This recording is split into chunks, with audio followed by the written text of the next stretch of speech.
My name is Dr. Eboni Wilson, born and raised in Los Angeles, California.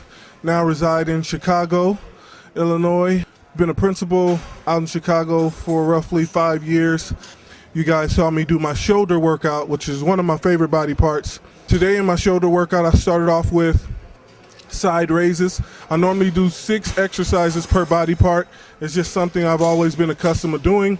The reason why I did my training this way as far as with shoulders is I wanted to start off with my side delts. My side delts are here.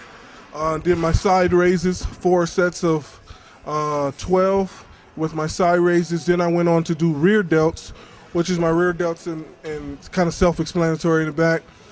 Then I went on to do my front delts, also 4 sets of 12. And the reason why I do that is because I want to fill my shoulders up with blood before I start to do my press. Today was not too much focus on too much press today, because I alternate my shoulder exercises. Sometimes I do 3 different press workouts. Sometimes I do 2, sometimes I do 1. Today was my 1 press workout, to where I did shoulder press after I did my 3 shoulder heads. Then after that, I went to upright row. From my upright row, I went on to do another rear delt. And so I think that my 6 different exercises. So we had side, rear, front, press, upright row, and then rear delts again. And shoulder workouts are typically the easiest one for me. Shoulders are something I kind of been blessed with all my life. I've always been a rather big guy. I'm not one of those guys who, if you saw me 15 years ago, you would have said I was small. No, you would have thought I've been lifting weights since I was 2 years old. I remember walking onto the football field in the 9th grade, playing tackle football for the first time just after coming from the gym. And my coach thought I was somebody's father coming to beat him up, because I had just came out of the gym and I was all sweaty, but I was bigger than my coaches. I mean, I graduated high school 250 pounds shredded and played football at 280 pounds. And so I'm really, after Washington State, I'm only about 20 pounds heavier than I was when I graduated when I was 21 years old. I went to college straight through Washington State. I played football there. Went on to get my master's after I got my bachelor's, and graduated with my doctorate when I was 24 years old.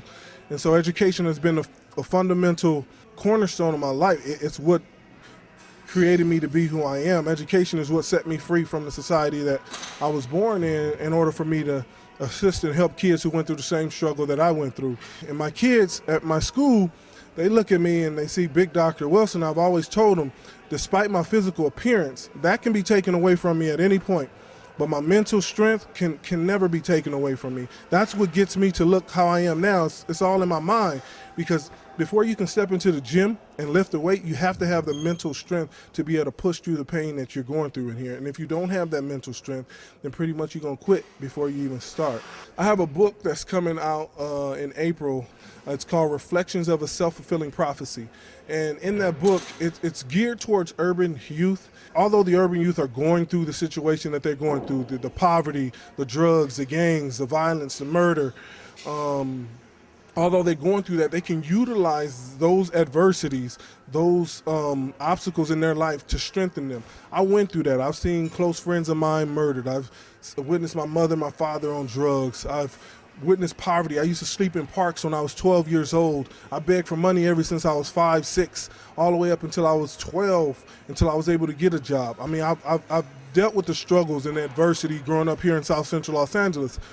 And the only thing that kind of got me through this was my mental ability to take that negative energy and turn it into something positive. And through bodybuilding, I think he made me this size so I can initially grab the attention of the kids, because when they first see me, it's almost like oh, who the heck is this big guy?